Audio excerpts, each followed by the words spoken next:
Vraiment, le goût est tellement délicat et subtil, hein, vraiment une petite quantité, ça suffit pour avoir un goût incroyable en bouche. On n'a pas besoin de manger en grande quantité. Pour moi, le bœuf japonais, c'est un exemple typique de produit qu'on peut consommer en quantité raisonnable, vraiment pour se faire plaisir. C'est un plat assez délicat. Et puis, avec des petites tranches de filet de bœuf, on a fait un petit millefeuille, un feuille à feuille de bœuf et truffes.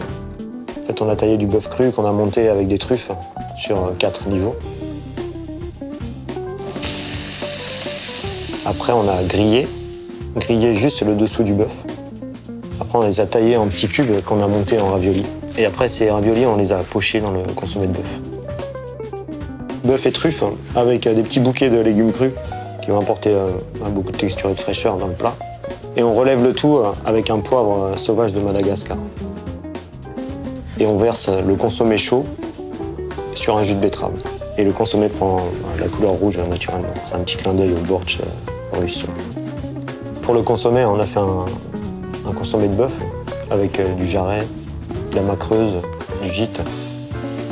À la base, le consommé, c'est vraiment des bouillons traditionnels français. Le consommé de bœuf, c'est vraiment c'est riche, quoi. Ouais, beaucoup de parfums, c'est très délicat. Ouais. On imagine le bœuf assez gras, mais en fait, en faisant un consommé, on a un bouillon qui est clair, sans graisse. Suivant les morceaux de viande, il y a plusieurs techniques, plusieurs styles de cuisson adaptés à chaque partie du bœuf.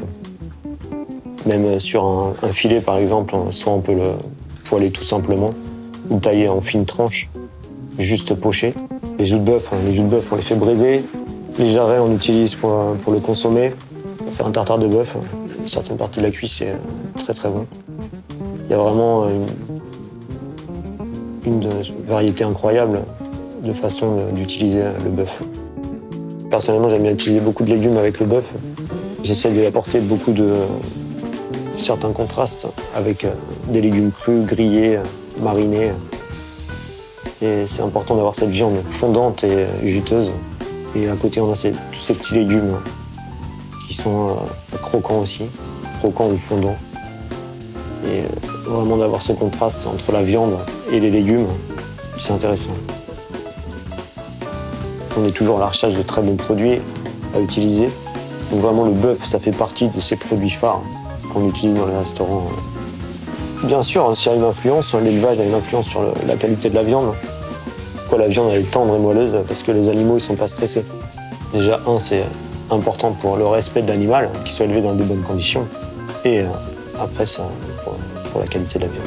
Au Japon, il y a beaucoup de petits élevages. Les gens élèvent les bœufs vraiment traditionnellement, on va dire. Le bœuf japonais, c'est la subtilité. C'est vraiment délicat. Il y a un goût incroyable, un petit goût de noisette, c'est fondant. C'est vraiment un produit à utiliser absolument. Possibilités avec le wagyu sont infimes.